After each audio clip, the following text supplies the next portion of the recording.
Hello, good morning, students. In the previous lecture, we saw that in what way the British made the annexation of Sindh, Punjab, and Awadh. In the same way, I would like that the British East India Company annexed some East Indian states through the method subsidiary of alliance system, and they also made the annexation of the Indian states by the doctrine of lapse or law of succession. Under the subsidiary alliance, you can say that English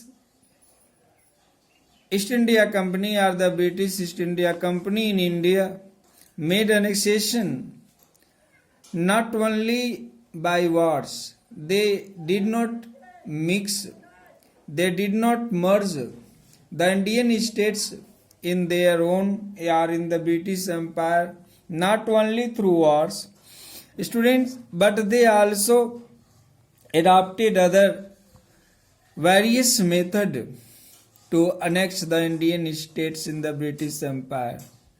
Some chief among them were the subsidiary alliance and the doctrine of lapse.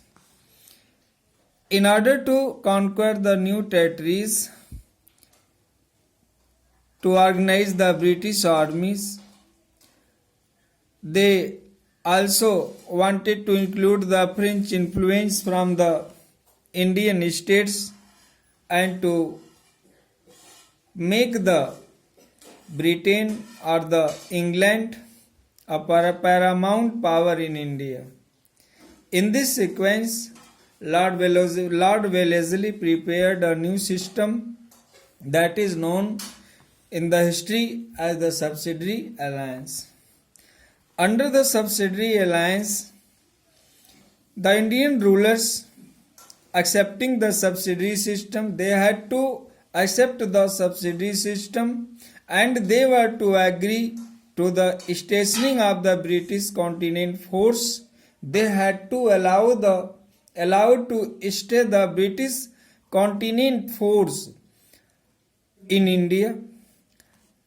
After that, under the second topic, an Indian leader or any Indian ruler who entered into the subsidiary alliance, this was the condition that neither he would enter into alliance with against any power without the permission of the English.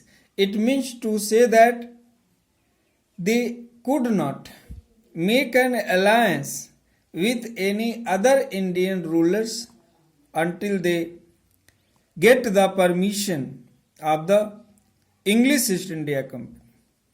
Third point was that they were also ordered that the Indian kings would not employ the Europeans other than English. It means they had to employ only English, and if there was already any, he would dismiss them.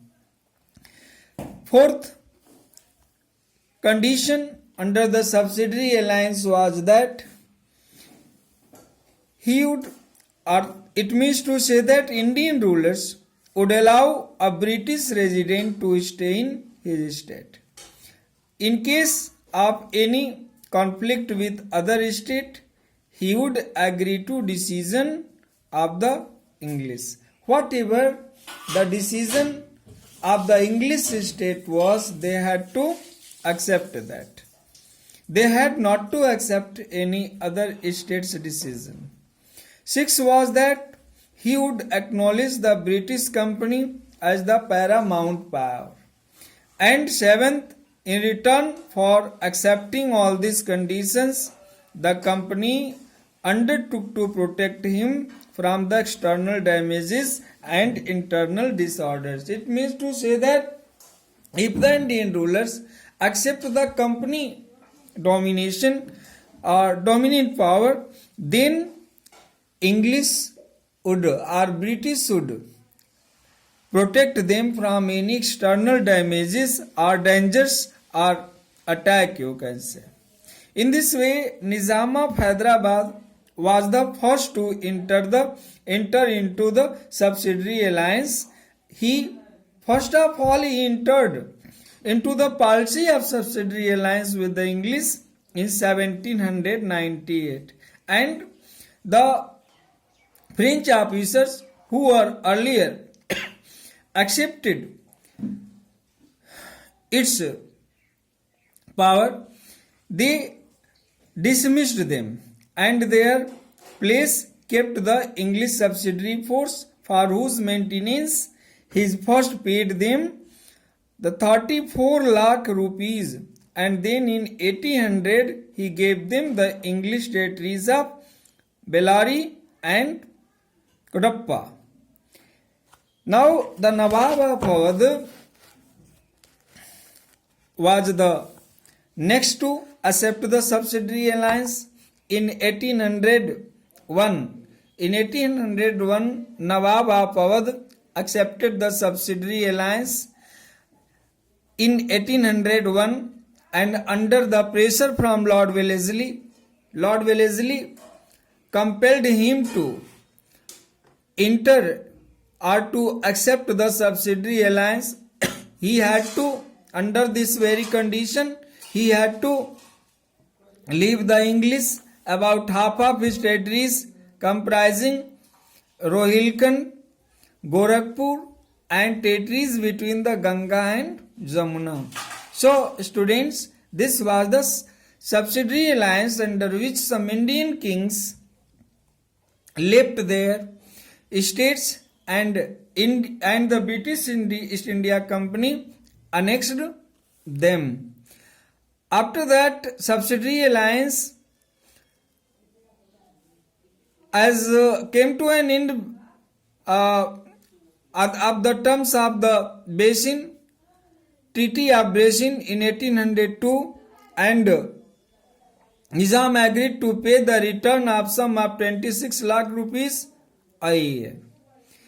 After that, Gaikwad of Baroda were the next to accept this system, and in the same way, the ruler of Travancore and the Rajput states also accepted the British dominant power, and they also accepted the